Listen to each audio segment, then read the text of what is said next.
Stellar Transformations, episode 8. Untuk melihat video selengkapnya, sahabat bisa kunjungi playlist yang telah Sabta Novel sediakan. Yuk mari, kita berimajinasi bersama dan masuk ke alur ceritanya.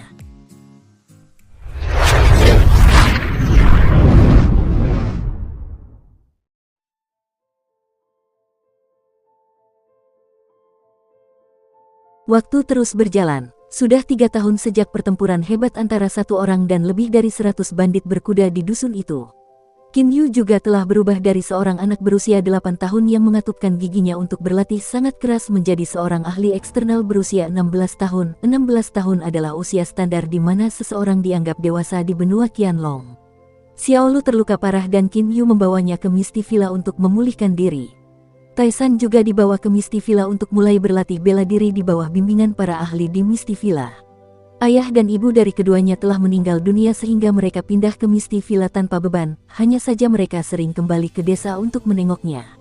Angin bertiup dan menerbangkan daun-daun yang berguguran ke udara. Di luar pintu masuk utama Misty Villa, dua penjaga mengobrol satu sama lain dengan santai. Xiao Tian, kali ini pangeran ketiga nampaknya sudah keluar selama setengah bulan dan tidak kembali, kan? Seorang penjaga yang usianya terbilang lanjut memandang penjaga berusia 20-an tahun di seberang pintu masuk dan berkata sambil tertawa. Penjaga muda itu mengangguk dan berkata sambil tersenyum, sejak pangeran ketiga kembali 3 tahun lalu, dia sering keluar. Biasanya dia keluar selama 10 hari atau setengah bulan. Namun, pangeran ketiga telah berusaha keras dalam latihan. Setiap kali dia kembali dari dunia luar, dia tinggal di Misty Villa selama beberapa hari, tetapi dia bahkan menghabiskan setiap hari itu untuk berlatih mati-matian hingga larut malam. Sambil berkata sampai di sini, penjaga muda itu mendesah emosional. Penjaga tua itu menggelengkan kepalanya dan berkata, Xiao Tian, kamu tidak tahu tentang ini. Kamu baru di sini beberapa tahun jadi kamu masih belum tahu seberapa keras kerja keras pangeran ketiga dalam pelatihan. Saat itu pangeran ketiga baru berusia 8 tahun tetapi pelatihannya saat itu sangat mengerikan sehingga kami para prajurit hebat bahkan tidak tahan melihatnya. Anak berusia 8 tahun, kamu tidak akan pernah bisa membayangkannya. Pada usia 8 tahun, anak-anak dari keluarga lain semuanya bermain tetapi pangeran ketiga berlatih dari pagi hingga senja.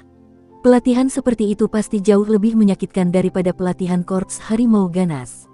Penjaga muda itu mengangguk. Semua prajurit dan pelayan hebat di Misty Villa menyukai dan merasa kasihan pada Qin Yu sejak awal.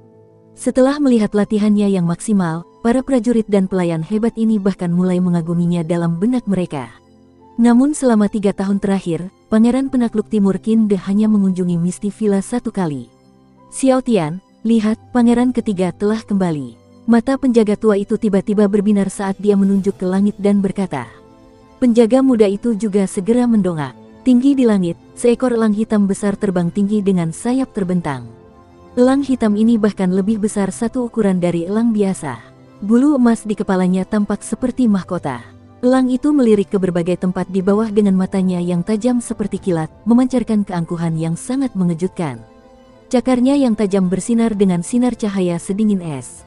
Tidak seorang pun dapat meragukan ketajamannya. Elang sebesar itu mungkin akan lebih tinggi dari manusia ketika berdiri tegak di tanah. Seorang pemuda berpakaian hitam sedang duduk dengan kaki disilangkan di atas elang hitam ini, hanya saja elang itu terbang terlalu tinggi sehingga untuk saat ini tidak seorang pun di tanah dapat melihat dengan jelas seperti apa penampilan pemuda ini. Tiba-tiba elang hitam besar itu menukik ke bawah. Pemuda di punggung elang itu juga berdiri. Pada saat ini, para penjaga di bawah dapat melihat dengan jelas penampilan pemuda itu. Tingginya sekitar 1,8 meter dan memiliki fitur wajah yang jelas. Selalu ada ekspresi tersenyum ramah di wajahnya. Namun, ia hanya mengenakan kaos dalam hitam yang terbuat dari bahan khusus dan celana panjang hitam. Kaos dalam hitam itu membuat otot-otot pemuda itu benar-benar menonjol.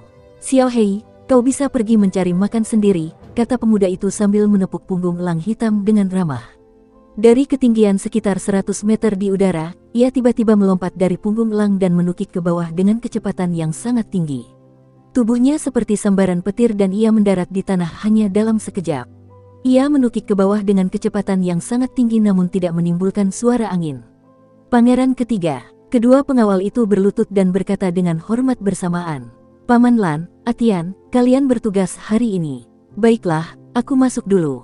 Kita bicara nanti saja. Qin Yu berkata kepada kedua pengawal itu sambil tertawa. Dia tidak memaksa para pengawal itu, yang dikenalnya dengan baik, untuk tidak berlutut karena dia juga mengerti bahwa ini adalah aturan istana kerajaan. Qin Yu langsung menuju ke Taman Barat. Para pelayan yang ditemuinya di jalan semuanya terkejut. Hah, berlatih keras di luar masih tidak senyaman tinggal di villa. Qin Yu melepas kaos dalam hitam di tubuhnya dan melemparkannya ke tanah, menimbulkan suara dentuman. Suara kaos dalam yang jatuh ke tanah sangat keras, seolah-olah ada besi yang dihantam. Kaos dalam ini terbuat dari benang emas hitam dan anehnya berat. Emas hitam sangat berharga, 100 kali lebih berharga dari emas. Para ahli tempat diminta untuk menarik emas hitam ke dalam benang lalu membuat kaos dalam dari benang tersebut. Kaos dalam emas hitam seberat 100 jin ini merupakan barang yang tak ternilai harganya. Terakhir kali Qin De mengunjungi Misty Villa, ia memberikannya kepada Qin Yu. Meskipun kaos dalam emas hitam tidak dapat melindungi tubuh, kaos dalam ini tetap merupakan peralatan yang sangat berguna untuk latihan angkat beban. Qin Yu tentu saja sangat senang menerimanya. Setelah melepaskan pelindung di tangan dan kakinya, Qin Yu merilekskan seluruh tubuhnya. Sepasang pelindung lengan dari besi hitam dan sepasang pelindung kaki dari besi hitam, ditambah dengan kaos dalam berwarna emas hitam, berat totalnya mencapai 300 jin. Qin Yu tidak pernah melepaskannya bahkan saat ia berlatih keras atau tidur. Namun saat ini ia pergi ke sumber air panas untuk mandi. Tanpa beban seberat 300 jin di tubuhnya, Qin Yu merasa sangat nyaman. Haha, pemandian air panas, aku sangat merindukanmu. Qin Yu tertawa terbahak-bahak dan berkata, hanya mengenakan celana pendek dan tanpa apapun di bagian atas tubuhnya yang kekar, ia melompat ke pemandian air panas. Fiuh, rasanya enak sekali. Qin Yu menghela napas panjang dengan nyaman. Meskipun sumber air panas Misty Villa dapat mengubah tubuh secara fantastis, Qin Yu sering berendam di dalamnya sejak ia masih kecil dan karena itu tidak dapat lagi memperbaiki tubuhnya. Namun efek penghilang rasa lelahnya masih sama bagusnya seperti sebelumnya. Setelah berendam di sumber air panas selama setengah jam, Lian Yan tiba di Taman Barat. Xiao Yu, aku tahu kau akan datang ke sini begitu kau kembali. Hampir seluruh tubuhmu sudah rileks, kan? Sudah waktunya untuk keluar. Namun Lian Yan telah menunggu selama setengah jam. Baru setelah memperkirakan bahwa seluruh tubuh Qin Yu sudah hampir rileks, dia datang ke sini. Tunggu sebentar, kakek Lian. Qin Yu mencuci kaos dalam hitam keemasan, pelindung kaki, dan pelindung lengan di tepi mata air panas lalu bergegas masuk ke sebuah ruangan di samping mata air panas. Itu adalah ruang ganti. Tak lama kemudian, Qin Yu keluar setelah berganti pakaian bersih. Lian Yan menatap Qin Yu dengan mata penuh kebaikan. Melihat Qin Yu telah tumbuh menjadi orang dewasa dari anak-anak, hati Lian Yan dipenuhi rasa puas. Xiao Yu, 3 bulan lagi ulang tahunmu yang ke-16. Saat itu ayahmu akan mengundang banyak tamu ke istana dan mengadakan upacara kedewasaan untukmu. Kau harus ingat ini, jangan berjalan-jalan di luar terlalu jauh sehingga kau tidak akan kembali tepat waktu untuk upacara kedewasaan, kata Lian Yan sambil tersenyum. Jangan khawatir, bagaimana aku bisa lupa ulang tahunku sendiri? Upacara kedewasaan, pasti akan ada banyak sekali orang di istana saat itu. Qin Yu berkata dengan penuh emosi. Dia ingat upacara kedewasaan saudara laki-lakinya yang kedua 4 tahun yang lalu. Saat itu juga ada begitu banyak orang sehingga dia terkejut. Tidak perlu disebutkan, ini adalah upacara kedewasaan untuk putra Pangeran Penakluk Timur. Bahkan Kaisar akan mengirim orang untuk menghadirinya. Sebagian besar orang kaya dan berkuasa di seluruh kerajaan Chu juga akan datang, kata Lian Yan sambil tertawa, tetapi juga dengan sedikit kesombongan. Bagaimanapun juga, Pangeran Penakluk Timur memiliki status tinggi di kerajaan Chu. Dapat dikatakan bahwa dia adalah yang kedua setelah Kaisar Chu. Baiklah, Xiao Yu, aku tidak akan merepotkanmu lagi. Ah, Xiao San dan Xiao Lu keduanya telah kembali ke desa untuk berkunjung. Kamu benar-benar tidak beruntung dengan kepulanganmu kali ini. Yah, aku bahkan merasa aneh tadi. Setiap kali aku kembali sebelumnya, Xiao Lu langsung datang mencariku. Tapi hari ini dia belum datang. Jadi itu alasannya. Qin Yu mengangguk dan berkata sambil tertawa. Kemudian Lian Yan pergi. Qin Yu segera pergi ke tempat latihannya yang sudah dikenalnya. Di satu sisi tempat latihan, terdapat berbagai batu biru. Yang terkecil beratnya hanya 100 jin, tetapi yang terberat lebih dari 1000 jin. Hah, mata Qin Yu tiba-tiba berbinar. Sambil berteriak pelan dan menggunakan tendangan dengan ujung kakinya, dia tiba-tiba melemparkan batu biru seberat 300 jin ke udara sejauh 7 atau 8 meter. Qin Yu mengulurkan tangan kanannya dan hanya dengan tangan ini dia meraih dan menghentikan batu biru seberat 300 jin ini sepenuhnya. Setelah menahan batu itu di udara selama sekitar 10 detik, dia membuat gerakan gemetar dengan tangan kanannya dan dengan mudah melemparkannya ke satu sisi. Menopang beban 300 jin dengan satu tangan sambil membawa beban hampir merupakan batas kemampuanku saat ini. Qin Yu diam-diam membuat penilaian. Karena lengannya dapat mengangkat beban seberat 300 jin, saat dia melancarkan pukulan, kekuatan serangan pukulannya akan sangat mengerikan. Bahkan bisa lebih berat dari 1000 jin. Bagaimanapun, beban yang dapat diangkat oleh lengan dan kekuatan serangan pukulan adalah hal yang sama sekali berbeda. Hari ini, jika Qin Yu bertemu Wu Tuan lagi, dia pasti dapat membunuh Wu Tuan tanpa harus menggunakan pedang Yuchang. Masih mengenakan beban di tubuhnya, Qin Yu masuk ke tengah formasi karung pasir. Karung pasir digantung di sekelilingnya. Jika satu karung pasir bergerak, karung pasir lainnya juga akan bergerak. Oleh karena itu, persyaratan kepekaan untuk berlatih dengan karung pasir sangat tinggi. Wah, Qin Yu tiba-tiba melancarkan pukulan. Karung pasir yang dipukulnya langsung bergerak. Karung pasir lainnya juga ikut bergerak. Karung pasir di sekitar Qin Yu saling bertabrakan. Namun, Qin Yu menutup matanya sambil tersenyum. Tinjunya dengan mudah meninju karung pasir yang mendekatinya. Jika jujur saja, kecepatan Qin Yu saat ini tidaklah cepat sama sekali, tetapi ia masih dapat menangkis serangan semua karung pasir itu. Dia bisa melakukan ini berkat keterampilan manuver tubuhnya yang hebat. Setiap kali karung pasir datang kepadanya, angin akan berubah. Bergantung pada perubahan angin, Qin Yu dapat dengan mudah menangkis setiap hantaman karung pasir. Faktanya, saat ini Qin Yu tidak akan bisa bergerak lebih cepat meskipun dia mau karena dia membawa beban seberat 300 jin. Jika dia masih bisa bergerak secepat kilat dalam kondisi seperti ini, dia akan sangat menakutkan. Bang, bang, bang, bang, bang, bang. Setelah serangkaian suara ledakan, setiap karung pasir telah diledakkan oleh Qin Yu dengan satu pukulan. Pada saat ini, Qin Yu akhirnya membuka matanya. Ada sedikit senyum puas di wajahnya. Keterampilan manuver tubuh yang aku ciptakan sendiri tarian cahaya bulan 7 bintang utara benar-benar tidak buruk setelah selesai. Pada saat ini Qin Yu teringat pertempuran malam itu bagaimana ia sendiri membunuh lawan dengan pedang Yuchang di bawah sinar bulan. Karena keterampilan manuver tubuh ini menggunakan prinsip 7 bintang utara dari Kimen Dunjia sebagai fondasinya, dan diselesaikan di bawah sinar bulan, maka ia diberi nama tarian cahaya bulan 7 bintang utara. Setelah keterampilan manuver tubuh ini diselesaikan, Qin Yu tidak hanya dapat membingungkan musuh dengan efek Kimen Dunjia, ia juga tidak mengalami hambatan angin dan tidak menimbulkan suara angin saat bergerak. Sebulan kemudian, di jalan sebuah kota, hari sudah larut malam sehingga tidak ada seorang pun yang terlihat. Angin dingin, yang tajam seperti pisau, menyebabkan Hao Tan yang berpakaian mewah, yang berdiri di tengah jalan, menyipitkan matanya tak terkendali. Seluruh perhatiannya terfokus pada seorang pria bertopeng keperakan di depannya. Pria bertopeng perak ini tingginya sekitar 1,75 meter dan berdiri dengan tangan disilangkan di jalan. Topeng perak itu hanya memperlihatkan mulut, hidung, dan matanya.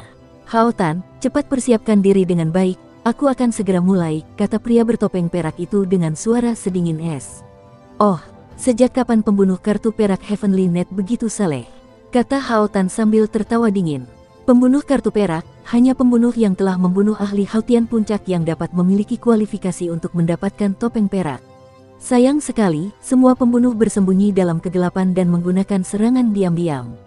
Jika kalian menyelinap ke arahku, kalian mungkin berhasil, tetapi kalian mencegatku di jalan. Hao Tan percaya diri, kekuatannya telah mencapai puncak level Hautian. Seorang pembunuh kartu perak juga merupakan ahli Hautian Puncak sehingga mereka berdua setara. Pembunuh di hadapannya ini pasti sudah gila karena telah mencegatnya secara terbuka. Dengan demikian, Hao Tan merasa percaya diri. Ini buruk, siapa yang menyimpan dendam terhadapku sampai-sampai dia mengeluarkan misi untuk membunuhku di Heavenly Net? Jika itu benar, maka ini mengerikan. Kepala Hao Tan tidak bisa menahan keringat dingin. Heavenly Net tidak diragukan lagi merupakan organisasi pembunuhan nomor 1. Sejarahnya lebih dari 1000 tahun dan pengaruhnya telah menyebar ke seluruh benua Qianlong. Fondasinya bahkan lebih dalam daripada 3 dinasti besar. 3 dinasti besar juga tidak memiliki cara untuk mengetahui siapa pemimpin organisasi Heavenly Net ini. Heavenly Net sangat kuat, dan tidak ada yang pernah meragukannya. Jaring surgawi terbagi menjadi jaring dalam dan jaring luar. Jaringan dalam terdiri dari para pembunuh yang dilatih sendiri oleh jaringan surgawi dan yang benar-benar setia kepada jaringan surgawi. Jaringan luar terdiri dari beberapa ahli tentara bayaran. Para ahli ini tidak ingin bersumpah setia kepada dan bergabung dengan jaringan surgawi, oleh karena itu mereka telah menjadi anggota jaringan luar. Keanggotaan alternate sangat rumit, bahkan seorang guru besar mungkin menjadi salah satu anggotanya. Namun, tidak peduli siapa anggotanya, mereka tidak mengetahui identitas anggota alternate lainnya. Bahkan Heavenly Net sendiri tidak pernah menyelidiki identitas asli anggota alternate. Para pembunuh dibagi menjadi kartu emas, kartu perak, dan kartu tembaga. Para pembunuh kartu tembaga adalah mereka yang dapat membunuh ahli Hautian tingkat menengah. Para pembunuh kartu perak adalah mereka yang dapat membunuh ahli Hautian tingkat puncak. Dan para pembunuh kartu emas adalah mereka yang dapat membunuh ahli Xiantian. Dua sistem besar Internet dan Alternate dari Heavenly Net telah memungkinkan organisasi tersebut menjadi entitas yang sangat menakutkan. Kerajaan Chu, kerajaan terbesar di benua Qianlong, memiliki tidak lebih dari sekitar 100 ahli Xiantian secara keseluruhan, tetapi Alternate dari Heavenly Net sudah memiliki lebih dari 20 pembunuh kartu emas. Sedangkan untuk Internet, tidak ada yang tahu berapa banyak pembunuh kartu emas yang ada di dalamnya. Tetapi tidak ada yang meragukan bahwa para ahli Internet sangat menakutkan. Inilah Heavenly Net, organisasi pembunuh yang memiliki sejarah berkelanjutan selama lebih dari 1000 tahun dan pengaruh yang lebih besar di benua Qianlong dibanding salah satu dari 3 dinasti besar. Karena namanya sendiri telah muncul di papan misi Heavenly Net, Hao Tan merasa khawatir. "Apakah kau siap?" kata pria bertopeng perak itu dengan acuh tak acuh. Hao Tan segera memfokuskan seluruh perhatiannya pada pembunuh kartu perak di hadapannya. Energi internalnya mulai bersirkulasi dengan kecepatan yang sangat cepat. Dalam sekejap ia siap untuk melancarkan serangan yang paling kuat. Sudut mulut pria bertopeng perak itu tiba-tiba sedikit melengkung ke atas. Dia tersenyum. Dua bayangan sisa dari seluruh tubuh pria bertopeng perak itu tiba-tiba muncul. Satu bayangan sisa berada di depan yang lain. Satu berada di sisi kanan dan yang lainnya di sisi kiri. Dalam sekejap, hembusan angin kencang telah mencapai wajah Hao Tan, menyebabkan rambutnya berkibar. Hao Tan tidak dapat menahan diri untuk menyipitkan matanya. Kecepatan yang mengerikan. Hao Tan terkejut. Hanya dengan memusatkan energi di matanya, dia hampir tidak dapat melihat sosok pria itu.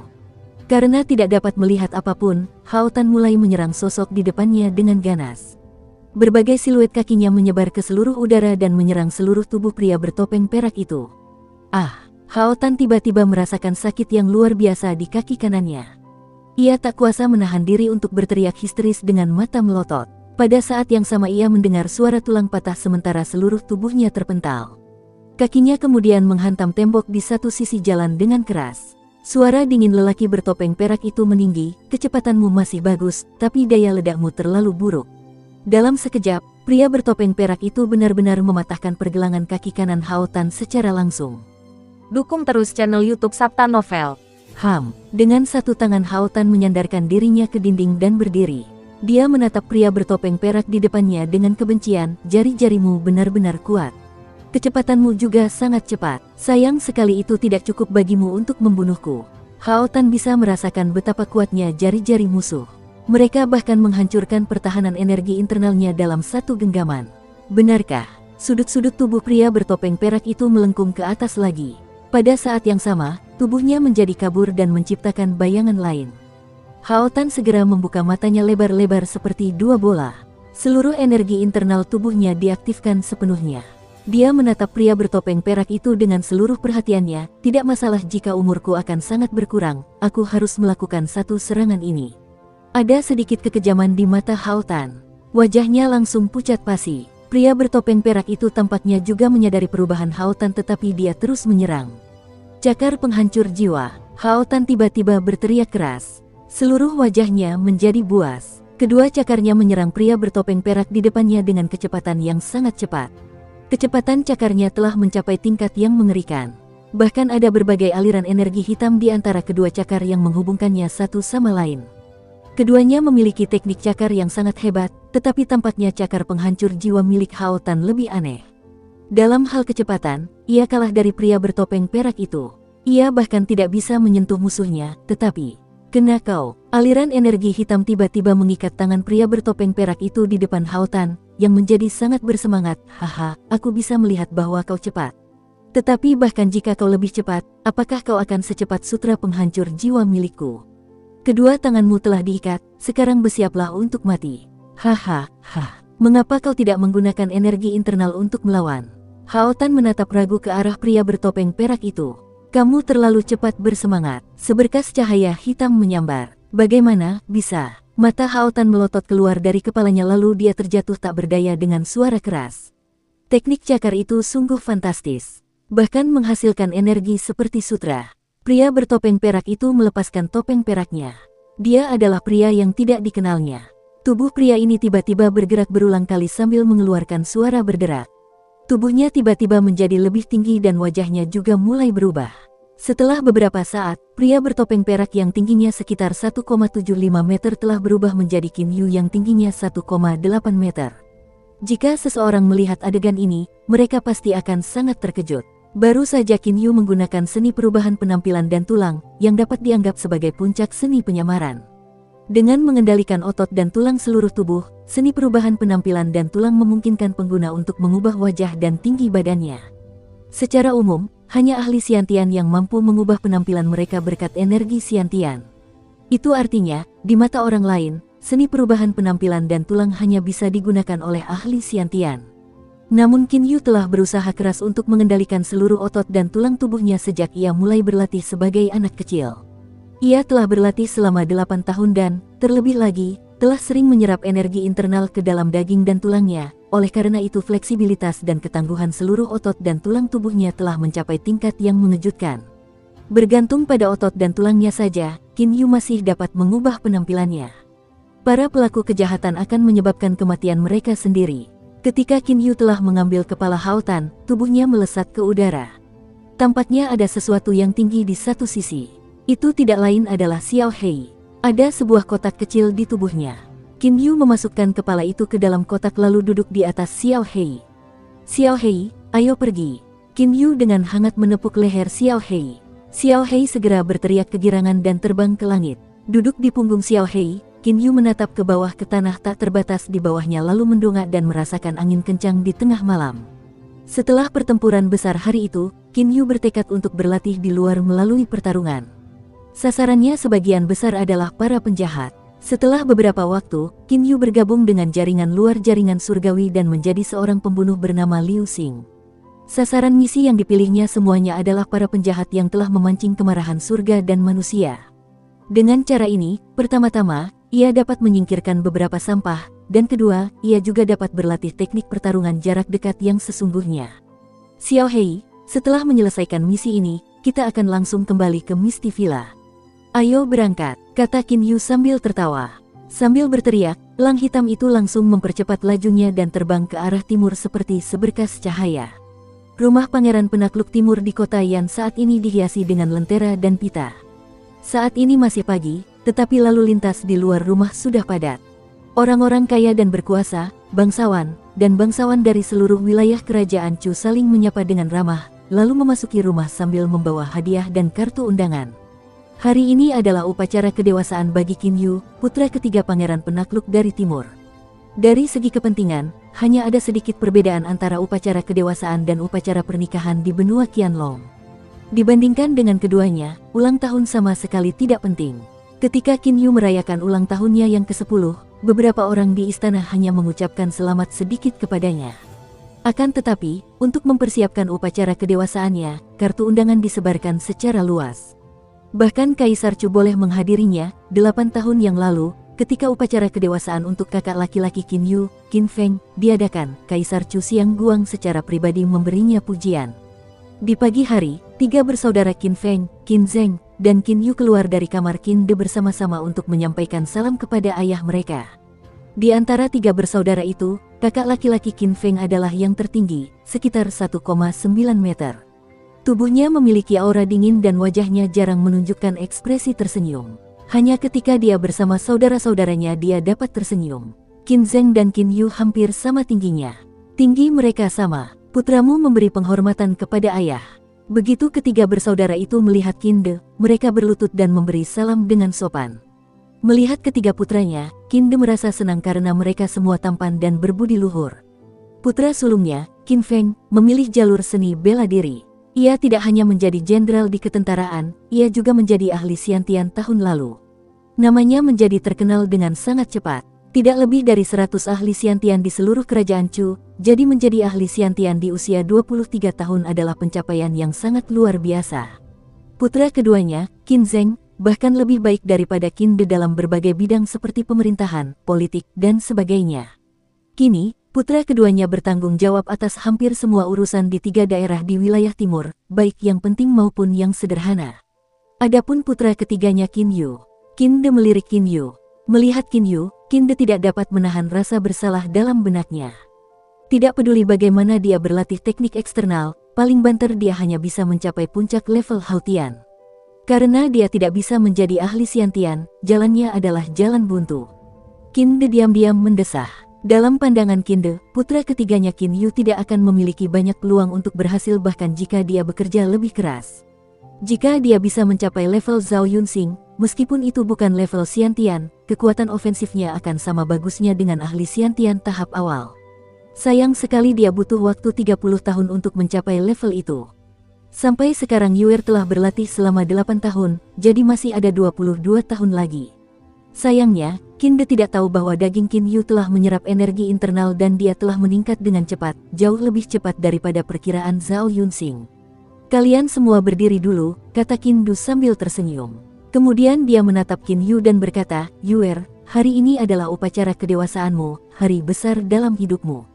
Setelah hari ini kamu akan menjadi dewasa dan, apapun yang terjadi, kamu harus berusaha menghadapinya sendiri. Jangan khawatir, ayah. Qin Yu mengangguk dan berkata sambil tersenyum. Menghadapi hidupnya sendirian, Qin Yu telah terbang ke segala arah dengan elang hitamnya sendirian selama 3 tahun.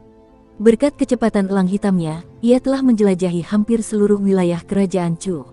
Setelah mengalami banyak hal, Qin Yu telah memperoleh pemahamannya sendiri tentang kehidupan. Baiklah, saat ini sudah banyak tamu di luar, kalian semua ikut aku untuk menyambut mereka.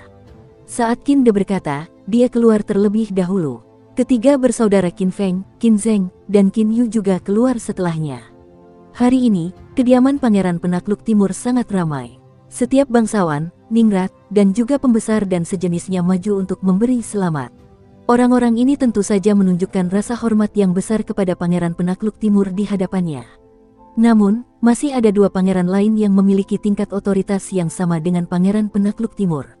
Yang satu adalah Pangeran Penakluk Selatan dan yang lainnya adalah Pangeran Penakluk Utara. Pangeran Penakluk Selatan Mulan dari 3 daerah selatan secara pribadi memberi ucapan selamat kepada Qin Yu. Pangeran Penakluk Utara Sangguan Hong dari 2 daerah utara juga memberi ucapan selamat kepada Qin Yu secara pribadi. 4 daerah barat berada di bawah kendali penuh klan Kerajaan Xiang. Kali ini Kaisar Xiang Guang tidak datang secara pribadi.